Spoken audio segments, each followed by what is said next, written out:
Halo teman-teman, dia Raka, kelas 2 SMA. Sekilas dia kelihatan seperti pelajar SMA biasa. Tapi kalau diperhatiin lebih jauh, ada yang berbeda. Wajahnya kuyu dan sering sekali kelihatan murung. Pandangan matanya kosong, seperti orang lagi bengong. Terus emosinya juga bisa naik turun gak jelas. Kalau diajak ngobrol, bicaranya gak jelas dan seringkali tidak nyambung. Setelah diselidiki, ternyata Raka adalah seorang pengguna narkoba. Narkoba atau sering juga disebut sebagai nafza, singkatan dari narkotika, psikotropika, dan zat aktif lainnya. Adalah istilah yang menggambarkan semua bahan atau senyawa yang bisa menyebabkan penurunan kesadaran dan bisa mengakibatkan ketergantungan kalau digunakan dengan tidak sesuai. Penyalahgunaan narkoba bisa membuat kita kecanduan, yang akhirnya bisa bikin kita terus-terusan mengonsumsi narkoba dengan jumlah makin banyak pula. Dampak kecanduan narkoba akan dirasakan oleh otak kita, terutama otak bagian depan, yang berfungsi mengatur gerakan, ucapan, perilaku, memori, emosi, dan kepribadian kita. Kita jadi tidak bisa berpikir jernih, gampang lupa, dan sulit berkonsentrasi. Emosi kita jadi nggak stabil, jadi gampang marah-marah atau ngamuk-ngamuk.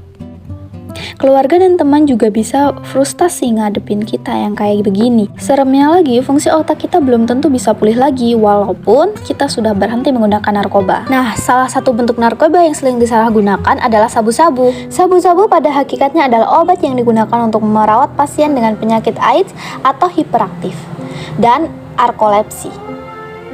Namun, serbuk kadang disalahgunakan. Bentuk sabu yang biasanya disalahgunakan oleh pecandu adalah berbentuk serbuk putih. Serbuk putih ini merupakan bentuk halusan dari kristal map. Serbuk tidak berbau, pahit, dan mudah larut.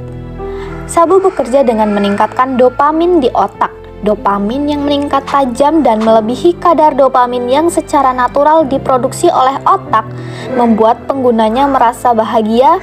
Akhirnya, penggunaan berpotensi untuk menggunakan sabu terus-menerus, bahkan meningkatkan dosisnya.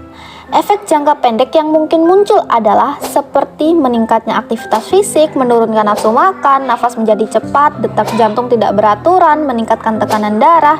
Apalagi dalam penggunaan jangka panjang. Penggunaan dalam jangka panjang akan memberikan efek fatal bagi tubuh manusia. Metafetamin membuat seseorang sulit mengambil keputusan sehingga memicu pengambilan keputusan yang tidak tepat. Penggunaan sabu juga akan mengarahkan orang untuk melakukan hal yang beresiko seperti seks bebas. Selain itu, penggunaan sabu-sabu jangka panjang juga dapat memberikan efek fatal bagi tubuh, yaitu kehilangan berat badan, gigi rusak, gatal di seluruh tubuh, perubahan fungsi dan struktur otak, dan lain sebagainya. Pecandu sabu harus melakukan rehabilitasi untuk mengembalikan perubahan fungsi dan struktur otak. Belum ada obat khusus yang mampu menangani efek sabu. Perawatan bagi pecandu sejauh ini dilakukan dengan terapi. Dan apabila kita termasuk ke dalam orang yang menanam, memelihara, mempunyai, menyimpan, memproduksi, mengolah, merakit, dan menyediakan nafza, maka kita akan mendapatkan sanksi sesuai dengan undang-undang yang berlaku. Untuk lebih jelasnya, berikut adalah video contoh penyalahgunaan nafza dan sanksi yang akan didapatkan. Apa beneran ini dengan dobleh? Iya bener pak. Gimana pak? Barangnya aman kan? Ya aman dong. Ayo, kamu transaksi apa? Transaksi narkoba ya? Bukan pak. Ini cuma barang mainan. Mainan apa? Kenapa kamu transaksi diam-diam di tempat sepi kayak gini? Iya lu deh. Aku aja. Udah, saya yang buka paketnya. Jangan pak, jangan. Nah, berikut adalah salah satu contoh kasus penyalahgunaan narkoba. Bagi pihak-pihak yang melanggar undang-undang narkotika akan mendapatkan sanksi pidana sesuai dengan kesalahannya. Nah, berdasarkan ketentuan pidana narkotika, bagi pihak-pihak yang melanggar undang-undang narkotika akan mendapatkan sanksi pidana sesuai dengan kesalahannya.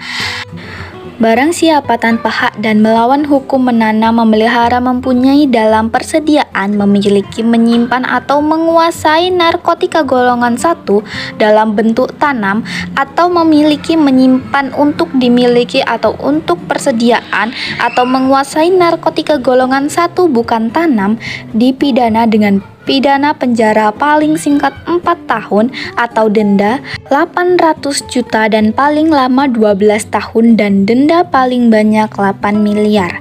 Bila narkotika golongan 2 dan 3, maka pidananya paling lama 10 tahun dan denda paling banyak 5 miliar.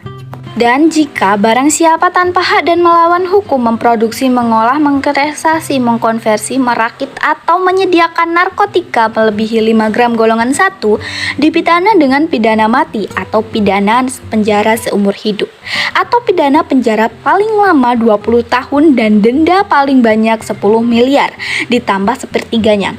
Bila narkotika golongan 2 melebihi 5 gram, maka pidana 20 tahun dan denda 8 miliar ditambah sepertiganya. Dan bila golongan 3 melebihi 5 gram, maka pidana 15 tahun dan denda 5 miliar ditambah sepertiganya. Oleh karena itu, sebisa mungkin kita dapat mencegah diri kita atau bahkan orang di sekitar kita untuk tidak terjerumus ke dalam penyalahgunaan narkoba. Salah satu alasan utama kenapa banyak teman-teman kita yang terjerumus menggunakan narkoba adalah karena mereka takut nggak diterima di lingkungan sosial atau takut nggak diakui oleh teman-teman.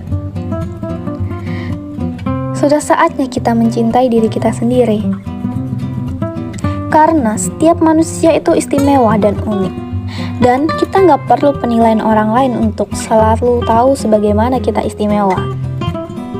Kita bisa keren tanpa harus selalu ikut-ikutan orang lain kok. Jangan takut untuk bilang enggak sama teman-teman kita yang nawarin kita untuk pakai narkoba. Dan gak usah takut kehilangan teman-teman gara-gara itu. Teman yang baik pasti akan mendukung kita melakukan sesuatu yang baik juga. Dengan menerima kita sebagai individu yang istimewa dan mempunyai kelebihan dan kekurangan sendiri, kita jadi tahu gimana cara membuat hidup kita lebih seru dan menyenangkan tanpa harus menggunakan narkoba. Tentu sambil terus menjaga hubungan yang sehat dengan keluarga dan teman-teman kita. Karena mereka adalah pendukung utama kita dalam menghadapi setiap masalah. Seperti kita juga bagi mereka.